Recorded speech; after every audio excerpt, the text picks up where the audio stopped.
مرحبا أهل الكمال، مرحبا أهل النوادي. Assalamualaikum warahmatullahi wabarakatuh. Alhamdulillahirabbil alamin. Allahumma shalli wa sallim ala sayyidina Muhammad wa ala alihi wa sahbihi ajma'in. Para orang tua kita, Ketua Yayasan Masjid Al-Amin, Bapak Suhaimi Hanafi, serta para imam, para orang tua yang tidak dapat saya sebutkan namanya sebut-sebut, tetapi tentunya tidak mengurangi persahabatan kami. Puji dan syukur kita panjatkan kepada Allah Subhanahu wa taala yang telah memberikan kita nikmat hidayah taufik yang telah sehingga kita bisa berkumpul di malam hari ini untuk mengikuti bersama kegiatan taklim dan juga kegiatan halal yaitu saling memaafkan antara satu dengan yang lain. Dan pada kesempatan ini kami mengucapkan kepada para jamaah sekalian bahwa sebelum Habib Ar-Rahman memberikan mau'izah misalnya kepada kita ikuti bersama terlebih dahulu. Ini para jamaah sekalian bahwa alhamdulillah adik-adik kita kurang lebih sekitar 20 orang, sementara menuntut ilmu di berbagai macam pesantren baik di dalam negeri maupun di luar negeri. Dan pada kesempatan malam hari ini kami memberikan kesempatan dua orang yang mewakili mereka semua untuk memberikan ceramah kepada kita, memberikan kultum kepada kita. Dan kesempatan pertama kami berikan kepada adik kita yang kita cintai, Habib Syafan bin Ahmad Al-Bar. Kepada beliau dengan penuh amin dan berkata.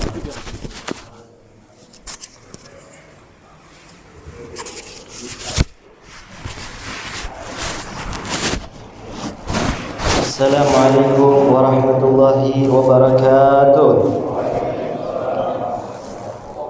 Alhamdulillah, alhamdulillahil wahidil qahhar, al-azizil jabbar, muqawwilil layli 'ala an-nahar, tabsiratan lidhawil 'uquli wal absar.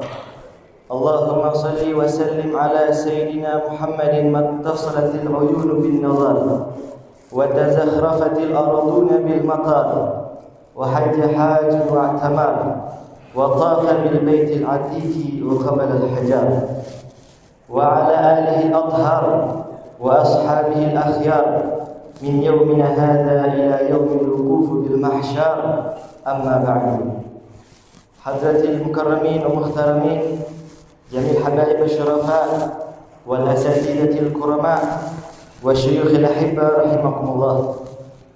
Yang sama kita hormati dan yang kita muliakan segenap orang tua-tua kita, yang kita hormati para habaib, para anak cucu baginda Rasul sallallahu alaihi wasallam, dan juga yang kita hormati terlebih khususnya guru kita semua Habib Abdurrahman bin Kamal Sidaf. Kita doakan semoga Allah panjangkan umurnya, Allah permudah urusannya, Allah berikan beliau kesehatan, Allah lancarkan dakwahnya, amin amin ya rabbal alamin. Alhamdulillah, pada malam hari ini kita berkumpul di masjid yang mulia ini, di majlis yang penuh dengan keberkahan ini, yang mana para ahli surga Allah Subhanahu wa taala. Di surga nanti ahli surga mereka duduk dalam keadaan seperti ini. Mereka duduk dalam Al-Quran dalam hati yang lapang. Mereka duduk dalam hati yang ikhlas. Allah sudah cabut dalam hati penghuni surga itu rasa iri. Allah cabut dari hati penghuni surga daripada dengki, sehingga nanti penghuni surga itu tidak ada lagi dengki, tidak ada hasud, tidak ada lagi sombong, tidak ada riya, tidak ada lagi dendam. Bersih hatinya. Mereka duduk berhadap-hadapan. Penghuni surga nanti hidup di sana itu dalam hati yang tenang, yang satu sama lain saling mencintai, sebagaimana kita duduk di tempat ini. Betul? Kita duduk di tempat ini dalam hati yang lapang. Kita duduk di tempat ini hati satu sama lain saling mencintai, dalam hati yang tidak ada dendam, karena kita saling bermaaf-maafan. Pada halal dan halal ini kita menyambung, itu tali silaturahmi kita, sehingga kita duduk di majlis ini seakan-akan kita duduk di surganya Allah. Amin ya rabbal. Sehingga ketika kita duduk di majlis seperti ini, di masjid ini, sehingga hati kita damai, hati kita tentram, hati kita penuh dengan nikmat. Lalu bagaimana kalau kampung kita seperti ini? Kampung kita tidak ada tetangga dengan tetangga saling bermusuhan, tetangga tidak ada lagi saling dengki, tetangga dengan tetangga saling maaf-maafkan, tetangga dengan tetangga yang lain saling memberi, menghadiahi. Maka insya Allah kampung kita pada Jawa 2 ini bagaikan kampung surga. Amin ya rabbal. Kita duduk bersilaturahmi. Begitu mulia dan begitu agungnya ini silaturahmi, sehingga di dalam sebuah kisah, sebuah cerita yang luar biasa menakjubkan, yang mana diceritakan bahwasanya ada satu orang yang dia pergi menunaikan ibadah haji. Dia pergi menunaikan ibadah haji. Ini orang duitnya banyak, orang kaya, orang tajir. Dia persiapkan bekalnya, dia persiapkan uangnya, kendaraannya. Ternyata di bekalnya itu masih ada lebih. Tidak mungkin dia bawa semua ke Mekah. Sehingga di dalam kampung itu ada satu orang yang terkenal jujur. Di kampung itu terkenal satu orang ini amanah. Satu orang ini terkenal kesolehannya. Maka dititip duit kepada dia. Wahai bapak, saya titip duit saya titip harta saya mau pergi haji. Ya udah, saya terima. Saya jaga amanah ini baik-baik, insya Allah pulang menjadi. Maka pergi nih, orang pergi haji, berlalu waktu, pulang dia ke kampungnya. Ketika dia pulang, dia dapati orang ini sudah meninggal. Maka dia bingung, ini duit saya banyak, saya titip sama orang ini sudah meninggal. Maka dia pergi ke anak cucunya, anak warisnya. Dia pergi tanya, saya pernah titip duit saya begini, di mana sekarang begitu? Ini orang saking amanahnya, anaknya saja tidak tahu di mana duit itu disimpan. Sehingga dia bingung dia pergi ke ulama di kampung itu. Luar biasa orang ketika punya masalah datang kepada ulama. Sehingga itu disebutkan nanti di surga, insya Allah kita masuk surga semua, amin. Nanti di surga itu ketika kita diberikan nikmat oleh Allah, nanti Allah tanya, kita mau apa? Di situ manusia bingung karena semua daripada kebutuhannya sudah terpenuhi oleh Allah Subhanahu wa taala. Kemudian manusia dalam surga datang kepada ulama. Wahai ulama, kita meminta apa? Subhanallah, ulama dari dunia hingga akhirat hingga surga dicari oleh umat. Maka singkat cerita ini orang pergi ke ulama. Wahai ulama, saya punya duit begini, saya titip, sekarang orang yang meninggal. Ini bagaimana? Ini orang soleh, orang amanah, orang baik. Kata ulama, sekarang kamu pergi ke sumur Zam-Zam. Di situ arwah-arwah orang soleh dikumpulkan oleh Allah Subhanahu wa taala. Maka dia pergi ke Mekah, ke sumur Zam-Zam. Di waktu tengah malam dia panggil nama orang tersebut, wahai fulan. Ternyata di dalam sumur Zam-Zam tidak ada jawaban. Maka dia heran, ini orang soleh, tapi kenapa tidak ada jawabannya dari sumur Zam-Zam? Dia tanya lagi, wahai fulan, tidak ada jawaban sama sekali. Akhirnya dia pulang ke kampungnya, dia tanya ulama, wahai ulama, ini tidak ada jawaban dari sumur Zam-Zam. Maka ulama kaget, jangan-jangan ini ahli nar. Jangan-jangan orang ini penghuni neraka. Coba kamu pergi ke Yaman. Di Yaman ada satu sumur, nama sumurnya Sumur Barhut. Pergi ke Sumur Barhut, teriak namanya di situ. Itu arwah-arwahnya orang-orang yang rugi dikumpulkan di situ oleh Allah Subhanahu wa taala. Maka pergi dia menuju ke Yaman. Ketika sampai di Yaman, di bibir Sumur Barhut dia teriak nama orang tersebut, wahai fulan. Maka dia kaget, ada jawabannya. Orang tersebut yang dikenal soleh, yang dikenal amanah, yang dikenal baik, ternyata ada di dalam Sumur Barhut. Maka dia tanya, di mana duit saya? Ini, oh duit kamu aman. Ada di rumah saya di sebelah sini, kamu gali tanahnya di situ ada duit. Terus ditanya, kenapa kamu ada dalam sumur ini? Bukankah kamu di dunia baik, di dunia kamu soleh, di dunia kamu amanah, tapi kenapa kamu ada dalam Sumur Barhut ini? Maka dia bilang, saya betul, saya ini orang baik, saya ini amanah, saya ini soleh, tapi kamu tahu, saya punya saudara perempuan jauh lebih sana. Kerabat saya perempuan itu orang miskin, orang susah. Tidak pernah saya silaturahmi ke rumah dia, tidak pernah saya sambangi dia. Saya mati Allah masukkan ke dalam neraka Allah Subhanahu wa taala. Maka kita duduk di sini, kita bersilaturahmi, kita menyambung kekerabatan kita dalam suasana yang masih dalam suasana Idul Adha ini, dalam suasana Lebaran. Semoga Allah Subhanahu wa taala mengampuni dosa-dosa kita semua. Amin ya rabbal. Dalam suasana Lebaran Idul Adha, yang mana tidak bisa terlepas dari kisah, yang mana satu kisah yang tidak bisa terlepas, yang tidak bisa dilupakan oleh zaman, yaitu pengorbanannya seorang Nabi Allah Ibrahim alaihissalam hanya untuk patuh kepada Allah, dia rela mengorbankan anaknya. Anak yang sudah dinanti-nanti, yang sudah dia mohon setiap hari. Nabi Allah Ibrahim mohon, Rabbi habli minas sholihin, ya Allah berikan saya anak saleh. Begitu terus berdoa memohon kepada Allah Subhanahu wa taala hingga akhirnya Allah kabul. Fabasyarnahu bi ghulamin halim. Maka Allah anugerahi Nabi Allah Ibrahim itu dengan seorang anak yang halim, yang sopan, yang santun, yang baik, yang budi pekertinya luhur, diberikan kepada Nabi Allah Ismail alaihissalam. Sehingga ketika diberikan seorang anak yang istimewa oleh Allah Subhanahu wa taala, diuji, disuruh ditinggalkan di dalam kota Mekah yang saat itu tidak ada penghuninya. Yang saat itu tidak ada air, tidak ada makanan, ditinggalkan di kota Mekah hanya untuk memenuhi perintah Allah Subhanahu wa taala. Berlalu waktu 13 tahun dari anak yang ganteng ini, anak yang lucu, yang ditinggalkan oleh ayahnya hanya untuk memenuhi perintah Allah, ditinggal. Ketika 13 tahun berlalu, dapat perintah oleh Allah Subhanahu wa taala. Perintah untuk mengunjungi anaknya, perintah untuk mendatangi anak yang dirindu-rindukannya, tetapi bukan untuk sayang-sayangnya, untuk disembelih. Tidak bisa bayangkan, setelah 13 tahun tidak bertemu, sekali bertemunya untuk disembelih. Sehingga apa?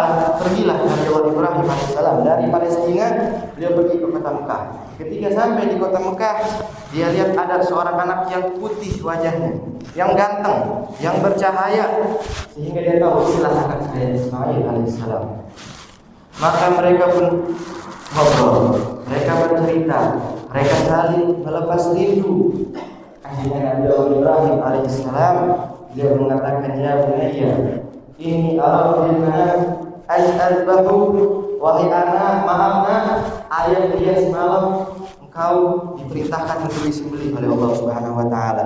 Kita lihat jawaban anak soleh, anak yang dibesarkan dengan didikan nubuwah. Ya abadi, if'al ma tu'mar, satajiduni insyaallah as-sabirin. Wahai ayah, kalau itu perintah Allah, itu perintah Tuhan, laksanakan ya Allah. Buru-buru, cepat potong saya, insyaallah saya bakal sabar. Maka dibawa Nabi Allah Ibrahim datang kepada istrinya, wahai istriku, ini anak kita, tolong kamu mandikan, kamu pakaikan baju yang bagus, pakaikan wangian yang wangi, yang harum, sisir rambutnya, saya bakal bawa dia bertamu. Maka dimandikan, dipakai pakaian yang bagus, maka dibawa oleh Nabi Allah Ibrahim alaihissalam. Sehingga pergilah mereka ke tempat penyembelihan. Ketika sampai di tempat penyembelihan, Nabi Allah Ismail alaihissalam, beliau berkata, wahai ayah, buru-buru, cepat potong, laksanakan perintah Allah Subhanahu wa taala. Dipegang tangan ayahnya. Beliau memegang tangan ayahnya. Ya abadi, wahai ayahku, sebelum engkau potong Ismail, sebelum ayah potong Ismail, usika biasya, saya wasiatkan dulu ya Allah. Ismail kasih wasiat dulu. Wahai ayah, Ismail kasih wasiat, tolong dengarkan dulu wasiatnya Ismail, wahai ayah. Maka Nabi Ibrahim katakan, nah, wasiat apa? Katakan. Ya abadi, usika biasya, al-karbuta yadi warijli, kaila adrib farqi. Wahai ayah, tolong Ismail kasih wasiat, sebelum ayah potong Ismail, tolong ikat dulu tangan dan kaki Ismail, supaya Ismail nanti tidak berontak, nanti ayah terganggu. Wahai ayah, saya wasiatkan kamu, wa adkhulu wajhi 'alal ardi kaila tadkhulu ila wajhi badal hammi. Wahai ayah, sebelum ayah potong Ismail, tolong ini muka hadapkan ke tanah, wahai ayah, supaya ayah tidak lihat wajah Ismail, nanti ayah sedih, nanti ayah sayang sama Ismail, tidak jadi potong Ismail.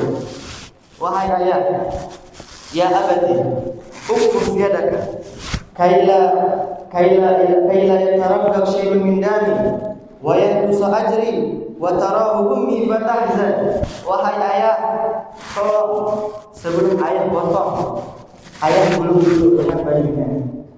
Ayah gulung dulu supaya nanti pahala Ismail tidak berkurang, wahai ayah. Nanti ibu lihat darahnya, ibu bakal sedih, wahai ayah. Tolong gulung dulu itu dengan baju. Wahai ayah, tolong wahai ayah, Ismail kasih wasiat, sebelum ayah potong Ismail, tolong ayah tajamkan dulu itu pedang. Itu pedang ayah tajamkan dulu. Wa aslim ala unuki. Dan cepat potong Ismail, jangan lama-lama supaya Ismail tidak rasa sakit. Tolong ya, cepat potongnya, jangan lama-lama ya. Nanti sakit. Sakratul maut itu sangat pedih ayah, jangan lama-lama.